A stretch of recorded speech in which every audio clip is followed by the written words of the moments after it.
자, 11월은 감사의 달입니다. 그리고 오늘 첫 주부터 하나님은 참으로 많은 감사의 제목을 주십니다. 새생명 축제는 잔칫날이고요. 복된 잔칫날에 잔치를 즐거워하는 사람들이 있고 이 잔치를 즐기지 못하는 사람들이 있죠. 오늘 9시, 11시, 1시까지 잔치가 이어지는데 여러분 마음으로부터 즐거워하는 복된 잔칫날 되기를 주님의 이름으로 축복합니다. 앞에 옆에 분하고 오늘은 행복한 날입니다 이렇게 인사하세요. 오늘은 행복한 날입니다.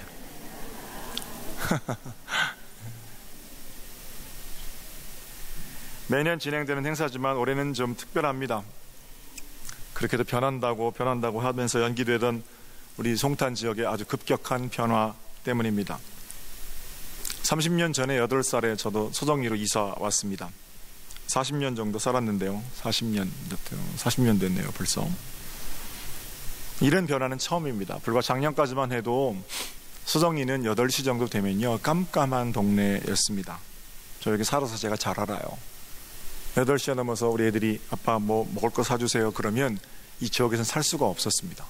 8시 넘어가면 다 문 닫았어요. 가게가. 작년에 그랬다는 거예요. 작년에. 그래서 출장소 앞으로 가서 아이스크림을 사오든지 또는 아파트 앞에 상가에 가서 편의점에 가서 뭘 사오든지 그게 이제 여기 소정리 사람들의 일이었는데 불과 1년 또는 2년 사이에 교회 옆에 반경 100m, 200m 내로 24시간 동안 하는 편의점만 10개입니다. 저녁에 소정리에 제 아들 학원 데리러 나가보면 불이 꺼지질 않습니다. 소정리만 그런 게 아니에요. 건너 다니던 갈평과 번성에 건널목 하나씩 있었잖아요. 건널목 건너서 다니던 갈평, 사실은 우리 교회는 갈평 번성 분들이 세운 교회거든요.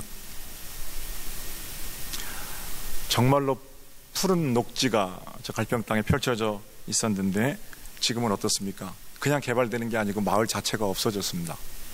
동산, 우리 산상 집회하던 그 동산 자체가 아예 없어졌습니다. 아파트가 거기에 올라가고 있고 8차선 길이 뚫리고 있고 엄청난 변화가 진행되고 있죠.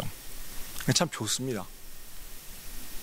20조, 30조, 100조 이런 돈이 얼마인지 저는 모르겠습니다만 그 한편으로는 발전한다니까 너무 좋긴 합니다만 저도 여기 40년 살았는데 고향이 없어지는 것 같아서 좀 아쉽습니다.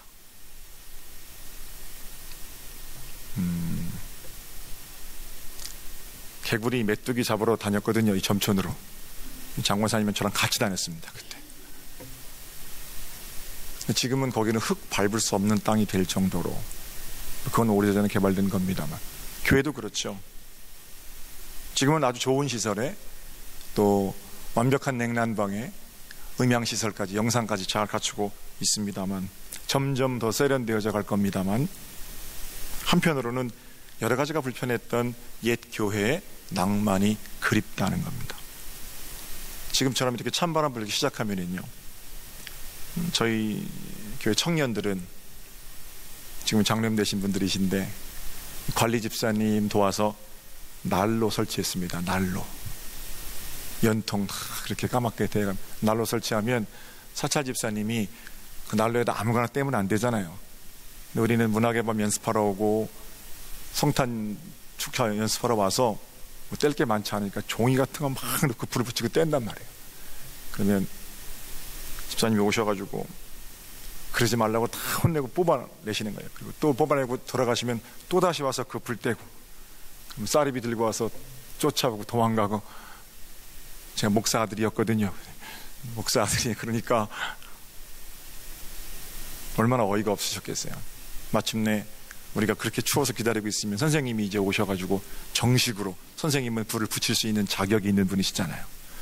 선생님이 정식으로 소살 집사님께 나무를 가져다가 불을 탁 붙여주시면 거기에 옹기종이 둘러앉아서 너는 테너, 너는 베이스, 너는 소프라노 중창도 맞춰보고 대본 연습도 같이 좀 하고 신앙송 하는 사람들 신앙송 하는 것도 지켜보기도 하고 성국 준비하고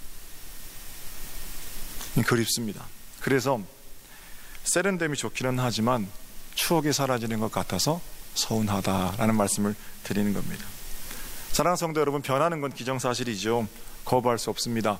나는 자연인이다 선포하고 산으로 들어갈 수 없어요. 한두 사람 그럴 수 있지만 모두 그럴 수 없습니다.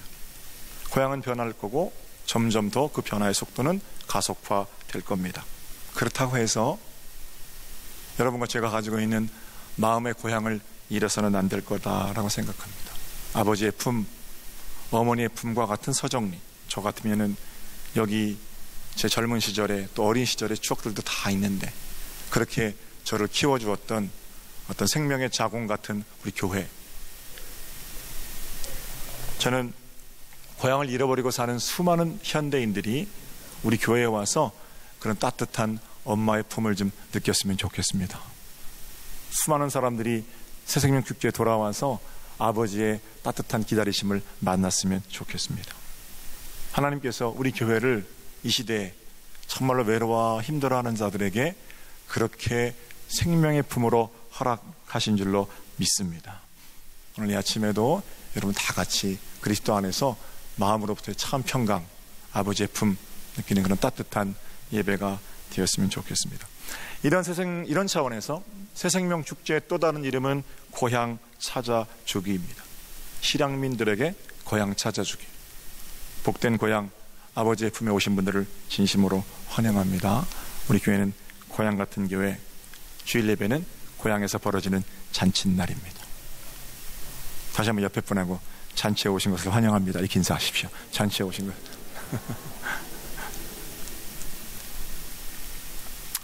오늘 본문은 많이 알려져 있는 이야기이고요. 새생명 축제 때마다 저는 매년 11월 첫 주에 똑같은 본문을 가지고 설교를 합니다. 올해도 어김없이 이 말씀 가지고 여러분 앞에 섰습니다. 짧게 내용을 좀 요약해 보겠습니다. 둘째 아들이 자기 몫을 아버지께 달라고 해서 집을 떠납니다. 집 떠난 아들은 잘 살 것 같았지만 오히려 인생이 황폐해집니다. 돈은 그 돈을 다스릴 수 있는 사람에게는 유익한 것이지만 그렇지 않은 사람에게는 독이 됩니다. 허랑방탕하게 자신의 재산을 다 탕진한 둘째 아들은 먹고 살기 위해서 남의 집 종이 됩니다. 그리고 남의 집 종이 되었을 때 비로소 아버지의 품을 생각합니다. 고향 생각하는 거죠. 고향 잃어버린 둘째 아들이 고향으로 돌아오는 이야기입니다. 한편 아버지는 집 떠난 아들이 언제 돌아올까 노심초사 이제나 저제나 아들을 기다립니다. 아들이 돌아오는 동구박 언덕길을 바라보고 있었습니다. 마침내 기다리던 아들이 나타나는 거짓골을 하고 나타납니다. 아버지는 달려나가서 아들을 맞이합니다. 그리고 그날 저녁 그 집에는 아들이 돌아온 환영잔치가 벌어지게 됩니다. 이게 오늘 본문의 스토리입니다. 저는 오늘 본문에 등장하는 세 명의 인물의 특징을 살펴보고 잔치를 잔치되게 하는 요소들, 그리고 잔치를 방해하는 요소들, 이런 것들을 좀 생각해 보려고 합니다. 첫 번째 등장인물은 둘째 아들입니다. 둘째 아들에게서 발견할 수 있는 잔치의 필수 구성 요소, 이건 돌아옴입니다. 한번 따라해 보실까요? 돌아오라. 둘째 아들은 자유를 찾아 아버지의 품을 떠났습니다. 그러나 세상 어느 곳에서도 참 자유, 참 안식, 참 평강을 얻을 수 없었습니다. 핍절한 자리에서 아버지의 품이 생각났고 고향으로 돌아왔을 때 그는 비로소 참 안식과 평강을 누릴 수 있었습니다. 돌아오지 않았다면 잔치는 없습니다. 새생명 축제는 여러분 없이 하나님 혼자서 벌이시는 잔치가 아닙니다. 오늘이 우리에게 잔칫날이 된 것은 하나님께로 돌아온 저와 여러분이 있기 때문입니다. 돌아옴을 교회에서 자주 쓰는 용어로 바꾸면 회개입니다. 회개란 죄를 뉘우치는 겁니다. 그러므로 돌아오는 것은 죄를 뉘우치는 것과 밀접하게 연관이 있습니다. 나는 죄인이 아닙니다. 이런 마음의 상태를 가지고는 돌아오면 없어요. 그럼 잔치도 없는 거죠. 잠시 둘째 아들의 이야기를 들어볼까요? 18절입니다. 18절. 내가 일어나 아버지께 가서 이르기를 아버지 내가 하늘과 아버지께 죄를 지었사오니. 둘째 아들의 독백입니다. 내가 이렇게 고백하겠다는 거예요. 그리고 21절에 아버지 앞에 와서 똑같이 고백합니다. 아버지 내가 하늘과 아버지께 죄를 지었사오니. 돌아옴이 필수 구성 요소라면 돌아옴의 내용은 뭐예요? 자기의 죄를 고백하고 돌아오는 겁니다. 죄의 고백, 회개, 돌아옴 이런 거 없이 잔치 없습니다. 예수님이 우리 마음 가운데 오시면 먼저 보게 하시는 것이 우리가 얼마나 형편없는 인간인가를 보게 하십니다. 그런 차원에서 복음은 낯선 겁니다. 복음은 참 좋은 것이지만 우리에게 익숙하기만 한 것, 좋기만 한 것이 아니라는 거예요. 죄의 길을 걷고 있는 사람에게는 복음은 엄청나게 낯선 것입니다. 이것도 좋고 저것도 좋고 1+1.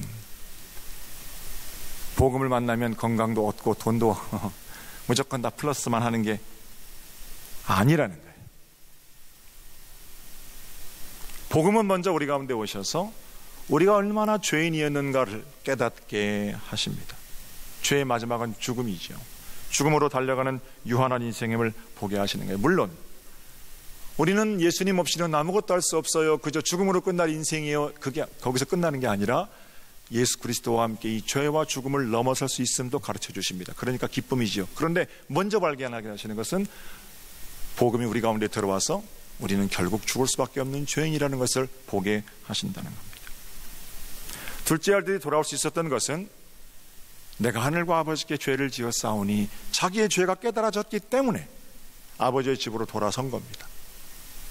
나는 죄가 없는데 여기서도 내가 잘 살 수 있는데 그런 마음으로는 안 돌아오잖아요. 가난한 형편을 통해서 돼지가 먹는 열매를 먹을 수도 없는 그런 어떤 처참한 환경 속에서 뭘 깨닫는 거냐면 못 살겠다 이게 아니고 내가 죄인이로구나 그렇게 깨닫는 겁니다. 그게 돌아서는 거예요. 오늘 아침 아버지의 품으로 돌아오신 저와 여러분, 죽음의 자리를 박차고 생명의 길로 돌아올 것인 줄로 믿습니다. 영생이에요. 목숨이 15분밖에 남지 않은 젊은이를 주인공으로 한 단지 15분뿐이라는 연극이 있습니다. 단지 15분뿐. 장래가 촉망되는 이 젊은이는 어려서부터 그 총명함을 따를 자가 없었습니다.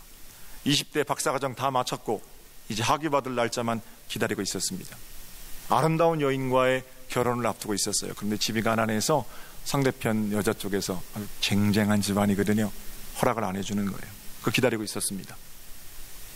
촉망받는 젊은이입니다. 누구도 그 친구의 성공을 의심하지 않았습니다. 그런데 어느 날 가슴에 통증이 느껴집니다. 검사를 받았는데 병원에서 폐암말기라는 진단을 받게 되지요. 더욱 안타까운 것은 의사가 이제 당신의 삶은 15분 남았습니다. 그렇게 선언을 합니다. 침상에 누워서 고민하느라고 이 청년은 5분을 보냅니다. 몇 분 남았어요? 이제 10분 남았습니다. 전보가 한 통 오는데 전보의 내용이 이런 겁니다. 억만장자인 당신의 삼촌이 방금 돌아가셨습니다. 재산을 상속할 사람은 당신뿐이니 와서 상속 절차를 밟아 주십시오. 몇 분 남았다고요? 10분 남았는데 갈까 말까 고민하느라고 2분을 보냈습니다. 가지 않았어요. 남은 시간이 8분으로 줄어들었습니다. 그때 또 하나의 전보가 도착하게 되는데 당신의 학위 논문이 우리 학교 개교 이래 가장 훌륭한 논문으로 채택되었습니다. 당신을 우리 학교 정교수로 바로 채용하기를 원합니다. 이런 축하 전문입니다. 역시 그 전보도 위안이 되지 못했습니다. 기뻐하는 것도 잠시, 가지 않아야 되겠다고 결심한 것도 잠시, 그 사이에 시간이 흘러서 이제 3분이 남았습니다. 근데 마지막 전보가 날아옵니다. 그렇게도 기다리던 자신의 피앙세로부터 온 전보입니다. 드디어 우리 결혼을 부모님께서 허락하셨어요. 그러나 그것도 부질없는 짓이었습니다. 세 통의 전보는 그가 진심으로 바라고 원하는 것들이었습니다. 그러나 그 어떤 전보도 운명의 15분을 멈추게 할 수는 없었습니다. 그러나 여러분, 운명의 15분을 멈추게 할 수 있는 힘이 예수 그리스도에게 있습니다. 하루만큼 사는 것이 하루만큼 죽는 것이 아니라 하루만큼 사는 것이 하루만큼 하나님께로 가까이 가는 길임을 깨닫게 하시는 영생이신 예수 그리스도, 그분께 리턴하는, turn around 하는, 돌아오는 길이 잔치를 잔치되게 하시는 첫 번째 구성 요소라는 겁니다. 둘째 아들처럼 내가 하늘과 아버지께 죄를 지었사오니 고백하며 하나님께 돌아오심으로 이날에 하늘잔치 기쁨을 맛보시는 복된 여러분 되시기를 우리 주님의 이름으로 축복합니다. 잔치의 주인공들 되셔야 돼요. 돌아오셔서.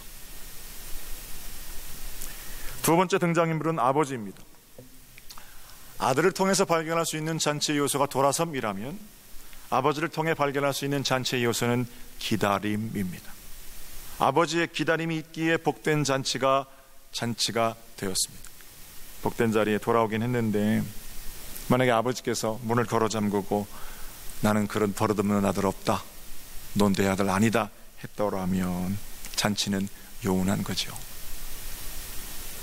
아버지 하나님의 기다리심, 그것이 사실은 잔치의 결정적인 조건이라는 겁니다. 우리 주님은 기다리실 뿐만 아니라 우리를 환영하시고 맞아주시고 안아주시는 분이십니다. 손에 가락지를 끼워주시고 살찐 송아지도 잡아주십니다.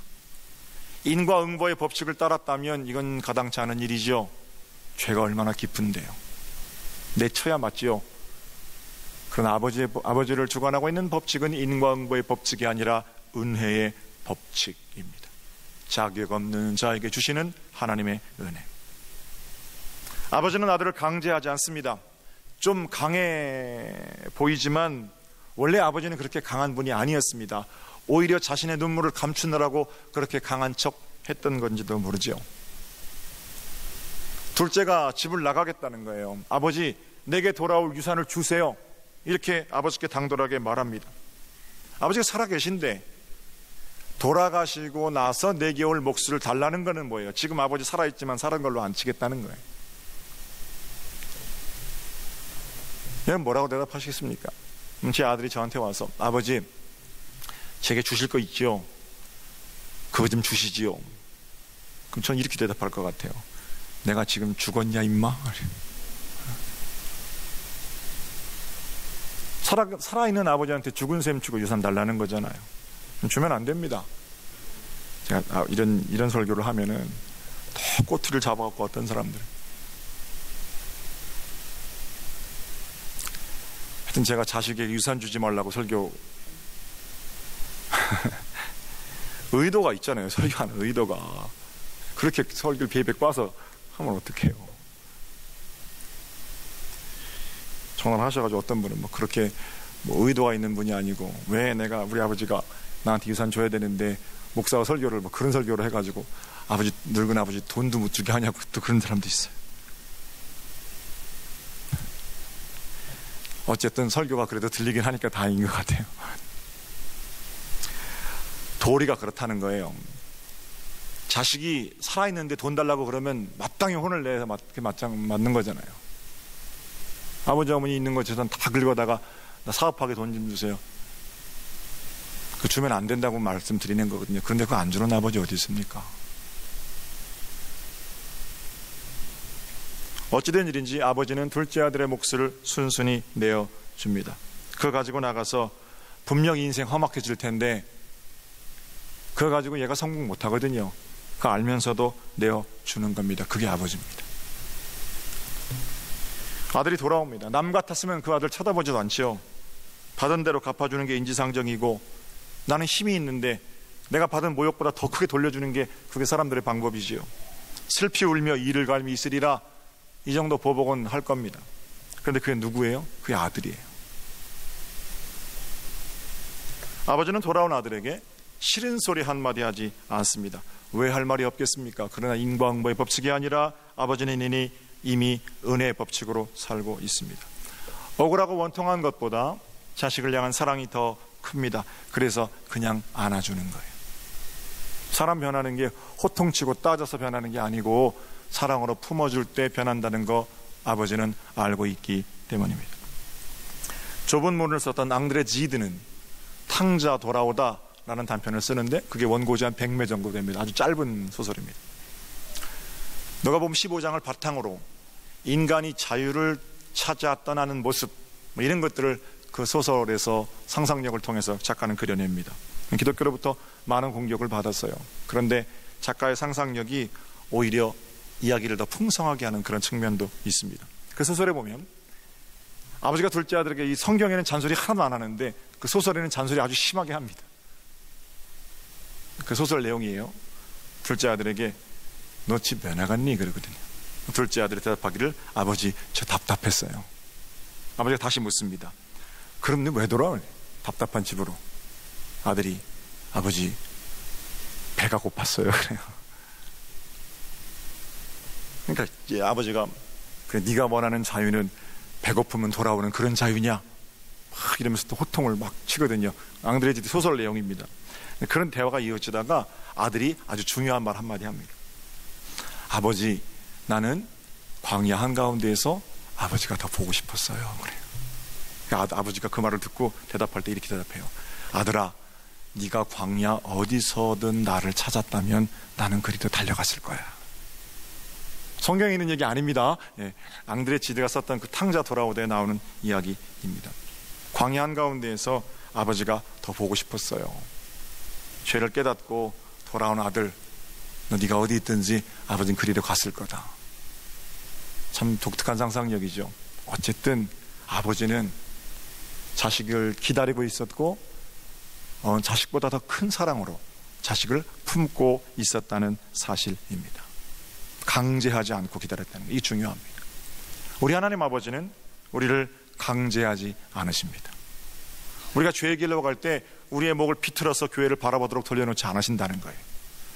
우리가 죄의 길로 갈 때 그 다리를 부러뜨려서 우리를 여기 묶어두시지 않는다는 거예요. 억지로 안 되는 게 사람 마음인데 우리를 만드신 하나님께서 어떻게 우리 마음을 그렇게 억지로 주장하시겠어요? 다 아시는데. 그리로 가도록 내버려 두시지요. 벌 받는 건 뭐냐면 하나님 얼굴을 돌리시는 거예요. 그리로 가면서 아주 잘한다고 생각하는 거예요. 주님께서 원하시는 것은 스스로 죄를 깨닫고 돌이켜 억지로 목을 잡아 돌리시고 억지로 다리를 부러뜨리시고 억지로 인생을 바꾸고 이게 아니라 스스로 돌이켜 하나님께로 돌아오기를 하나님 아버지는 기다리시는 거죠. 무책임해서 그러신 게 아니에요. 사랑 때문에 그렇게 하시는 거예요. 여러분 자녀 한번 생각해 보세요. 팔다리 분지른다고 우리 자녀가 효도가 됩니까? 그렇게 벌벌 떨면서 내게 하는 효도를 여러분 받고 싶으세요? 아니잖아요. 내가 얼마나 내 자식을 사랑하는지 내 자식이 그거 깨닫고 스스로 돌이켜 아버지 앞에 눈물 흘리고 뭐 천만금을 가지고 오지 않아도 아버지 사랑해요 그 한마디 듣고 싶은 게 아버지 마음 아닙니까? 우리는 똑같다니까요. 힘이 있으세요. 내 인생을 마음대로 할 수 있는 분이세요.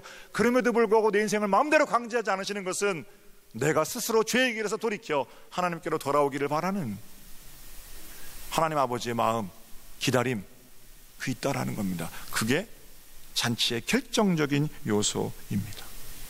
저는 오늘 이 아침에 지난 한 주간 또는 이제까지 삶 속에서 우리의 인생을 강제하지 않으시고 수많은 부분들이 여전히 물음표로 남아있지만 그럼에도 불구하고 여전히 나를 기다리시고 나를 안아주시고 나를 품어주시는 아버지의 큰 사랑을 만나는 복된 여러분이 되셨으면 좋겠습니다. 이 사랑 안에서 비로소 잔치를 즐거워하게 되지요. 마지막 등장인물은 형입니다. 유일하게 그날 잔치를 즐기지 못하는 인물입니다. 아버지께 와서 따집니다. 나는 한 번도 집을 나간 적이 없고 나는 한 번도 아버지 말 거역한 적이 없습니다. 그런데 나를 위해서는 염소새끼 한 마리 잡지 않다가 아버지 재산 다 잃고 돌아온 저놈을 위해서는 송아지를 잡으셨습니다. 아버지 이건 아니지요. 이게 형 말이에요. 은혜가 없으면 목소리가 큰 거예요. 본래 사실 탕자 이야기의 부제는 불평하는 큰아들입니다. 누가복음 15장의 스토리가 구조가 첫 번째, 예수님께 수많은 사람들이 몰려 나오는데 세리와 죄인들과 예수님이 함께 먹고 마신단 말입니다. 그러니까 바리새인과 서기관들이 옆에 있다 뭐라 그러냐면 아니 선생이라면서 어떻게 저런 것들하고 같이 먹고 마시고 저런 것들하고 잔치를 벌입니까? 그렇게 묻는 거예요. 예수께서 그렇게 묻는 바리새인과 서기관들에게 대답하여 이르시되, 비유로 말씀하신 것이 잃어버린 양, 잃어버린 동전, 잃어버린 아들에 대한 이야기입니다. 우리는 한 번도 성전 밖으로 나간 적이 없는데 우리를 위해서는 염소새끼 한 마리 안 잡으시다가 저 더러운 것들과 식사하는 당신 말이 됩니까? 이렇게 말하는 이 땅의 수많은 큰아들들에게 그거 내려놔야 잔치가 즐겁다라고 말씀하십니다. 하시는 겁니다. 앞서 말씀드린 앙드레 지드의 탕자 돌아오드에서 큰아들을 이렇게 표현합니다. 전 그 표현이 참 좋더라고요. 사랑보다 질서를 중요하게 여기는 자. 큰아들에 대한 앙드레 지드의 발견입니다. 사랑보다 질서를 중요하게 여기는 자. 사랑보다 질서가 중요하면 잔치가 즐겁지 않습니다. 그러나 질서보다 사랑이 중요하면 어쨌든 잔치는 즐겁습니다. 우리에게 익숙한 표현으로 보자면 큰아들은 율법주의자입니다. 아직도 인과응보의 법칙에 사로잡혀 있는 겁니다. 늘 말씀드립니다만 율법도 중요합니다. 그러나 비교도 안 될 만큼 중요한 것이 있는데 복음입니다. 복음이 율법을 완성하기 때문입니다. 더 길게 말씀드리면 안 되겠네요. 시간이 많이 갔는데. 사랑하는 성도 여러분, 여러분 어떠십니까? 오늘 동생 돌아오는 것에 대한 기쁨이 있으십니까? 없다면 내 사랑에 문제가 생긴 겁니다. 이런 마음의 상태로는 억지로 이 자리에 앉아있긴 하지만 목사 설교가 무슨 은혜가 되겠어요? 억지로 이 자리에 앉아있긴 하지만 잔치가 뭐가 즐겁겠습니까? 잔치를 즐길 수도 없고 음식을 먹을 수도 없죠. 살아 돌아온 하나밖에 없는 동생이 아니라 동생을 위해 잡은 살찐 송아지가 더 커 보이는데 그 마음의 간악한 것을 가지고 어떻게 하늘잔치를 즐거워하겠느냐는 겁니다. 불쌍한 인생이죠. 잔치를 방해하는 큰아들의 마음 물리치고 기쁨으로 축제의 자리에 나오시기를 주님의 이름으로 축복합니다. 고향으로 돌아오는 사랑하는 성도 여러분, 저는 여러분들의 삶이 매일 잔치집 같으셨으면 좋겠어요. 잔치를 방해하는 요소들을 물리치고 돌아옴, 기다림, 그 아름다운 하나님의 일하심 속에서 복된 것들을 누리는 은혜의 한 날, 한 주간 되시기를 다시 한번 주님의 이름으로 축복합니다.